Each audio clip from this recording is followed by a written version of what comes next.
All right, welcome back, ladies and gentlemen, to the Chupacabra Tutorials channel. I'm your host, Larry, and today we're going to be doing another hardware review, checking out a game controller from GameSir, and this is the Kaleid or Kaleid USB controller that has RGB, which, I'm sure you can see right now. It's fancy and glowing, and the glow inside of this is customizable.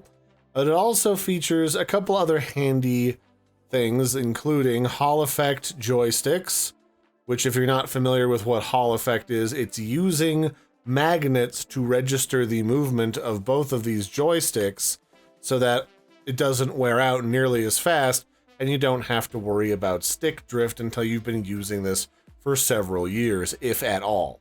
This also includes some nice haptic feedback buttons here that are nice and fun to click, along with a spare set of programmable buttons in the back in case you really want to take your gameplay to the next level. And it's also kind of see-through, so you can see the circuits underneath, and I always liked that. That's something I really wished for a long time, that sort of thing would come back from the early 2000s, back when like Game Boys and iMacs were all transparent in different colors. So that's what we're going to be checking out here today, starting with the unboxing video. Alright, so the game controller itself comes in a nice little compact box. You can see it's the Kaleid game controller by GameSir, and then on the side it kind of walks you through all of the different selling points of this controller. It's got plug-and-play ready USB cable, it's got the Hall Effect joysticks, Hall Effect triggers, detachable USB-C cable, and then on the back you can kind of get a good look at how it's got the nice clickable A, B, X, and Y buttons, and it's got the RGB, but the controls are black themed with the 2 extra buttons on the back.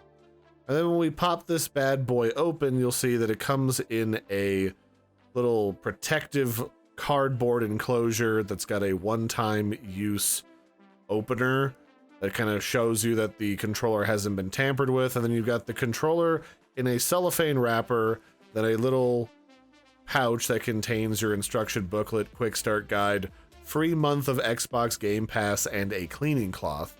I think it's actually also got a sticker in there as well. So you can see all of that, and it also allows you to join their Discord if you want, for either tech support help or just finding a community to hang out with and find people to game with. And then in the very bottom of the container is the cable. It's a very generously long USB 3.0 cable that ends in a USB-C plug, so it's quite nice. You can literally go into the other room and play with that cable. And then the controller itself, you can see, has that nice transparent case to it where you can see all of the circuitry inside. And then in a moment, when you plug it in, it'll also light up with RGB. And it's actually a pretty tough and durable controller. I was really surprised, especially considering that it is lighter than the out-of-the-box first-generation Xbox controller. Alright, so let's take a look at the software that comes with the GameSir controllers. So this is GameSir Nexus, and this is what allows you to control all of the different customizable features for the Kaleid and other GameSir related products. The first thing that's really handy is right up front, there's a button to make sure that the firmware for your controller is up to date, and if you need to download it, you can do so directly through this app. This allows it so that the developers can very easily address any software glitches that might cause lag and give you an update and make it easy for you to get that update. Funny enough, there's actually a vibrate button on the front page which vibrates the controller, and I'm guessing the whole idea there is this allows you to locate your controller if you misplace it or it falls behind your desk and you're not sure like where it is. You can vibrate it and figure out where it is located. From there, the main way that you handle settings is under the Profiles tab. This is where you have 3 different profiles that you can set up. I named my main one Chillax Time. But you can also go back to default if for whatever reason you just prefer the out-of-the-box experience. You can hit default at any time and use that one. But let's take a look at what's going on inside the profile. So I can hit configure, and in the first little tab here for mappings, I can change any one of the buttons on this controller to be any other button on the controller. So I can hot swap the different sides so that the whole thing is reversed, or I can change the back buttons to be my main trigger buttons. If it's on here, you can move everything around to your heart's content or hit reset to undo it. You can also adjust the sensitivity of your joysticks and play around with the dead zone, just in case over time, because everything starts to wear out eventually. If you notice any of that, you can adjust that here, or you can even go for complete raw input for more precise aiming with the joysticks, which could be very useful in certain games. That's where you get the full range down here that you can see of the sensors in these Hall Effect joysticks. The ones with the magnets, you can actually see them move here. You can also swap left stick with D-pad or D-pad diagonal lock. All those are available right here, and you can change how sensitive or not each of these sides is.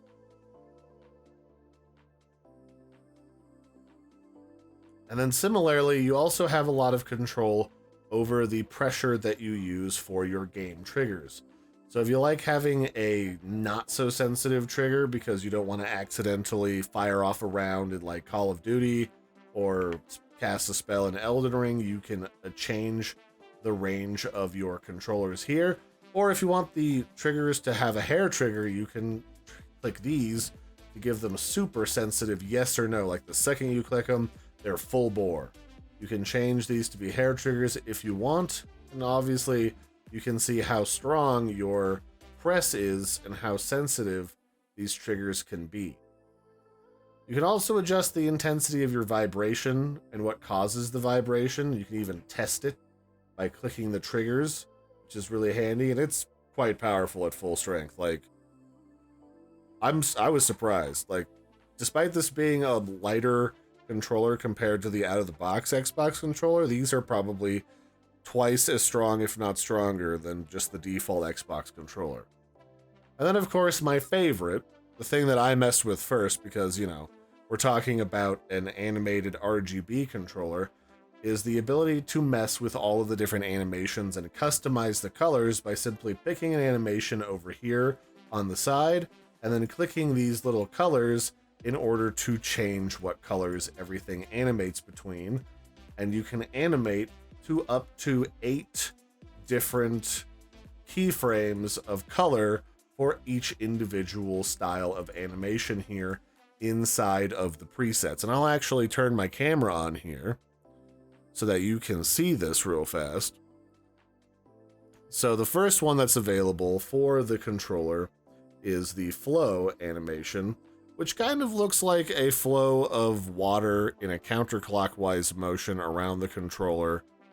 And each one of these, depending on how bright you make it, really lights up the internal structure of the controller, so you can see all of that great detail from the circuit board as well, which is one of the things that I love the most about this. Like, that's one of my favorite aesthetics from like the early 2000s, was see-through Game Boys and computers. That was the best. So you've got, this one is the pulse, and then you've got the alarm, which is kind of like an all hands prepare for combat sort of alarm animation, where it just pulses red or whatever color you want it to. Your standard RGB rainbow, which animates between all the different colors of the rainbow here. So if you want to have all the colors all the time, you can. Or you can just have a standoff, which is just 2 colors of your choice that alternate.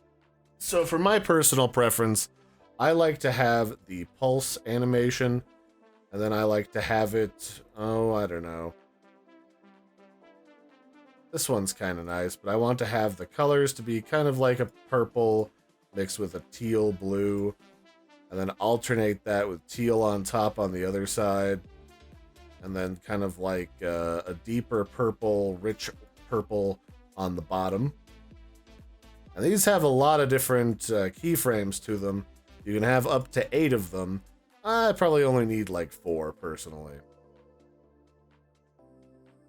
So yeah, that's a brief look at the sort of software that comes with it. You can change pretty much everything, including the report rate, which goes up to 1000 hertz, all the way back so that it feeds back more information to the computer than normal. But do note that 1000 hertz is experimental and will disable the headphone jack in the bottom. 250 hertz is probably fine though. But yeah, so that's a look at that. It's very handy to be able to quickly adjust all of that. And it's all just click and change the buttons as you need. It's very intuitive and it doesn't really require a lot of logic or figuring it out to get all of that customized. Alright, so the price for this controller, and it's actually got a sort of sibling controller as well that comes in sort of a royal gold accented color scheme, is the main GameSir Kaleid Xbox Wired Controller. The RGB advertised one is about $50. And then it also has a Flux version, which kind of has more of a gold theme to it, where it has that same RGB, but the visuals, especially inside on the circuit board, are a little bit different. They kind of got like a wave pattern down in there. And then there's also this gold accent to the main arrow key right here on the front of the D-pad. But they ostensibly have a lot of the same features besides just the visuals. They've got the Hall effect sticks, which is a major plus. Those are the ones that are anti-stick drift. You've got the Hall effect triggers. You've got those really nice clickable membrane buttons that you can mess around with. And then obviously you can change the RGB colors. The only difference is it's kind of got that gold color scheme to it. And this one is $46.99. And these are available both on the GameSir website and also available on Amazon. And then GameSir actually sent over some coupon codes you can use where you can save some money on top of the $46 to $50 asking price of each controller. So that's kind of nice of them. So I actually like this controller. It's really solid. It's got a nice cable that comes with it. It's got really easy to manage and tweak customization options. I'd recommend this controller. It's a nice controller. And for the price of $50 for this one, or $47 for the other one, it's also at a reasonable price point, and you can also use those coupon codes that are in the video description below in order to get even more money off of your purchase. So I hope you found this helpful, and yeah, I've been your host, Larry. Don't forget to like and subscribe, and I will catch you next time. Bye, everybody, and have a good one.